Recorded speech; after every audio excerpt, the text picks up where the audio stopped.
Hello friends, how are you today? I am Mohsin, the presenter bdenglish.com online teaching help center. Today I am going to discuss about narration. আমার আগের ক্লাসগুলোতে আমি narration নিয়ে আলোচনা করেছিলাম, তারই ধারাবাহিকতায় আজকেও আমি narration নিয়ে আলোচনা করব।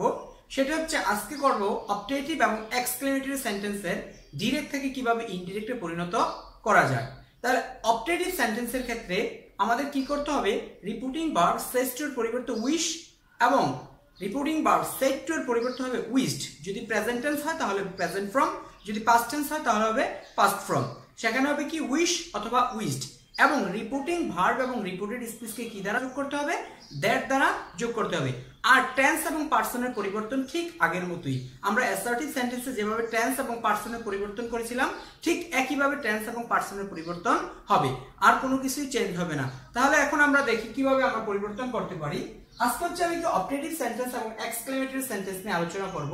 তাহলে অবজেক্টিভ সেন্টেন্সে রিপিটিং ভার্ব সেড টু এর পরিবর্তে বসবে উইশ আর সেড টু এর পরিবর্তে বসবে উইশড। যদি প্রেজেন্ট টেন্স হয় তাহলে প্রেজেন্ট ফ্রম, আর যদি পাস্ট টেন্স হয় তাহলে কি বসবে? পাস্ট ফ্রম বসবে। আর রিপিটিং ভার্ব এবং রিপিটেড স্পিচকে আমরা কি দ্বারা যোগ করব? দ্যাট দ্বারা যোগ করব। তাহলে এখন আমরা পেলাম যে অ্যাসার্টিভ সেন্টেন্সে রিপিটিং ভার্ব এবং রিপিটেড স্পিচকে দ্যাট দ্বারা যোগ করতে হয়। ইন্টারোগেটিভ সেন্টেন্সে রিপিটিং ভার্ব এবং রিপিটেড স্পিচকে যদি অক্সিলারি যুক্ত হয় তাহলে ইফ বা হয় দ্বারা যোগ করতে হয়। আর যদি সেখানে ডাব্লিউএস ওয়ার্ড যুক্ত হয় তাহলে ডাব্লিউএস ওয়ার্ড দিয়ে যোগ করতে হয়। আর ইম্পারেটিভ সেন্টেন্সের ক্ষেত্রে আমরা সেখানে কি করব? ইম্পারেটিভ সেন্টেন্সের ক্ষেত্রে রিপিটিং ভার্ব এবং রিপিটেড স্পিচকে টু দ্বারা যোগ করতে হয়। আর লেট যুক্ত যেগুলো সেগুলোকে দ্যাট দ্বারা যোগ করতে হয়। আর অবজেক্টিভ সেন্টেন্সে রিপিটিং ভার্ব এবং রিপিটেড স্পিচকে দ্যাট দ্বারা যোগ করতে হয়। আর যদি সেখানে প্রেজেন্ট টেন্স হয় সেজ টু থাকে তাহলে আমরা বসাবো উইশ, আর যদি পাস্ট টেন্স থাকে সেড টু তাহলে বসাবো কি? Wish. Let's example, my father said to me may you be happy. My father said to me may you be happy. এখানে সেড টু আছে, সেড টু এর পরিবর্তে আমরা বসাবো পাস্ট টেন্স, তাহলে বসবে কি? উইশড অথবা প্রেড।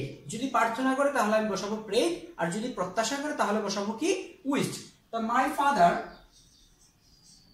ফাদার prayed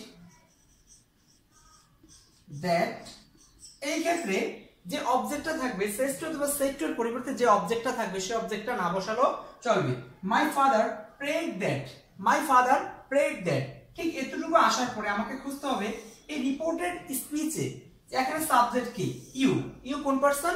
ইউ হচ্ছে সেকেন্ড পারসন। সেকেন্ড পারসন হলে রিপিটিং ভার্বের অবজেক্ট। তো রিপিটিং ভার্বের অবজেক্ট হচ্ছে মি, মি এর সাবজেক্টিভ ফর্ম হচ্ছে আই। তাহলে my father prayed that, my father prayed that I.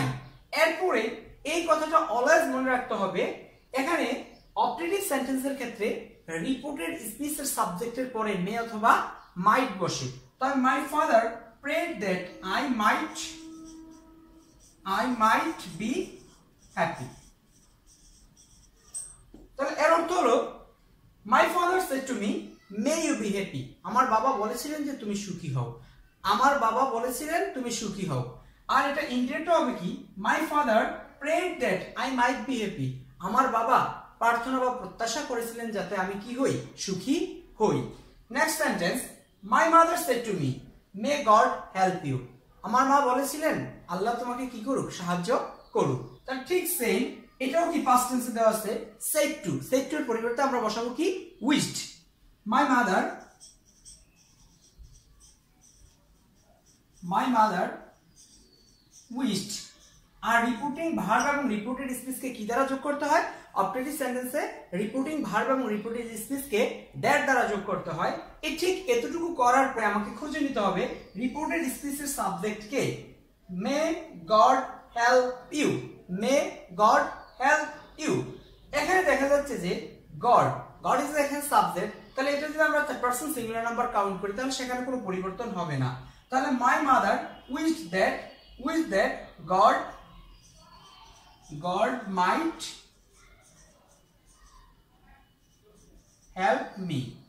My mother wished that God might help me. আমার মা প্রত্যাশা করেছিলেন যে যাতে আল্লাহ আমাকে কি করেন? সাহায্য করেন। এই হচ্ছে আমরা কি পেলাম অবজেক্টিভ সেন্টেন্সের। তাহলে আবার বলতেছি অবজেক্টিভ সেন্টেন্সের ডাইরেক্ট থেকে ইনডাইরেক্ট করার নিয়ম হচ্ছে রিপিটিং ভার্ব সেড টু এর পরিবর্তে আমরা বসাবো কি? উইশড, আর সেজ টু এর পরিবর্তে বসাবো উইশ। এবং রিপিটিং ভার্ব এবং রিপিটেড স্পিচ আমরা কি দ্বারা যোগ করব? দ্যাট দ্বারা যোগ করব। আর বাকি টেন্স এবং পার্সনের পরিবর্তন ঠিক আগের মতো অ্যাসার্টিভ সেন্টেন্সে আমরা যেভাবে করেছি, ইন্টারোগেটিভ সেন্টেন্সে যেভাবে পরিবর্তন করেছি, ঠিক একই ওয়েতে কি করব, আমরা টেন্স এবং পার্সনের পরিবর্তন করব। এখন আমি আলোচনা করব এক্সক্লেমেটরি সেন্টেন্স নিয়ে। এক্সক্লেমেটরি সেন্টেন্সে কি করতে হয়?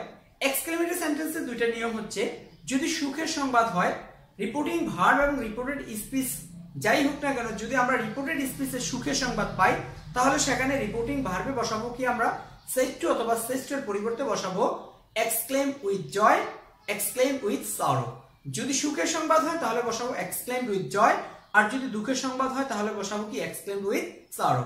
আর রিপোর্টিং ভার্ব এবং রিপোর্টেড স্পিচ এই দুইটাকে কি দ্বারা যোগ করতে হয়? দ্যাট দ্বারা যোগ করতে হয়। এর অর্থ দেখলাম যে আমরা এই 5 প্রকার সেন্টেন্সের ভিতরে 4 প্রকার সেন্টেন্সে আমরা কি ব্যবহার করি?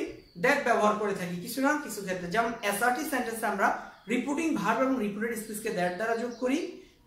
ইম্পারেটিভ সেন্টেন্সও দ্যাট এর ব্যবহার আছে, দ্যাট যুক্ত যে সেন্টেন্সগুলো সেখানে আমরা দ্যাট ব্যবহার করি, আর বাকি সেন্টেন্সগুলোতে টু ব্যবহার করি। অবজেক্টিভ সেন্টেন্সে দ্যাট ব্যবহার করি এবং এক্সক্লেমেটরি সেন্টেন্সে দ্যাট ব্যবহার করি। একমাত্র ইন্টারোগেটিভ সেন্টেন্সের ক্ষেত্রে আমরা সেটা একটু ব্যতিক্রম করে থাকি। যদি সেখানে অক্সিলারি ভার্ব দিয়ে ইন্টারোগেটিভ সেন্টেন্স শুরু হয় তাহলে আমরা সেখানে বসাই কি ইফ অথবা ওয়েদার। আর যদি ডব্লিউএস ওয়ার্ড দিয়ে কোনো ইন্টারোগেটিভ সেন্টেন্স শুরু হয় তাহলে আমরা সেখানে বসাই কি ডব্লিউএস ওয়ার্ড বসিয়ে দিই। এই হচ্ছে কি লিঙ্কারের কাজ, রিপোর্টিং ভার্ব এবং রিপোর্টেড স্পিচকে যোগ করার নিয়ম।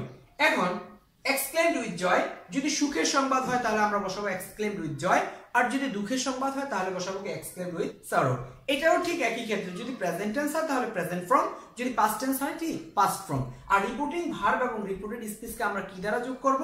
দ্যাট দ্বারা যোগ করব।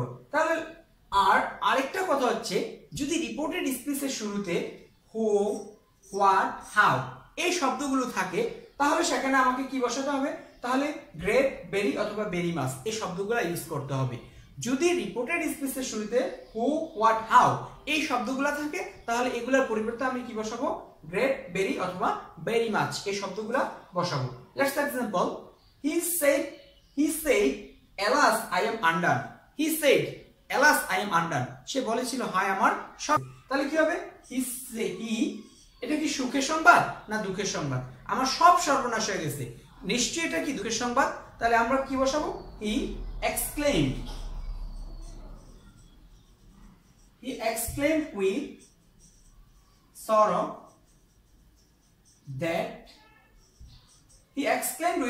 that এখন আমি ঠিক আগের জায়গাটাতে চলে আসবো। I am undone, this is a present indefinite tense। টেন্সের পরিবর্তন হবে কি?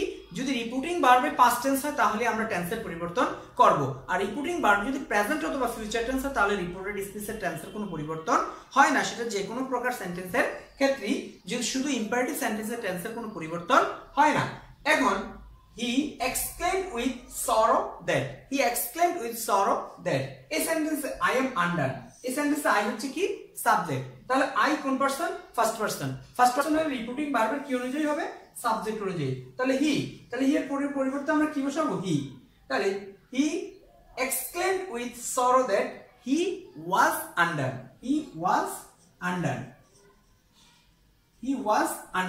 এখানে বলা ছিল I am undone, this is a present indefinite tense, এটাকে আমাকে কি করতে হবে? past indefinite tense করতে হবে। তাহলে he exclaimed with sorrow that he was undone, সে বলেছিল যে তার সব সর্বনাশ হয়ে গিয়েছিল। Next sentence, he said what a fine car it is, কি চমৎকার একটা গাড়ি। সে বলেছিল যে কি চমৎকার একটা গাড়ি। তো এখন কি এটা অবশ্যই সুখের সংবাদ। তো যদি সুখের সংবাদ হয় তাহলে আমরা কি ব্যবহার করব? said to এর পরিবর্তে exclaim with joy that he exclaimed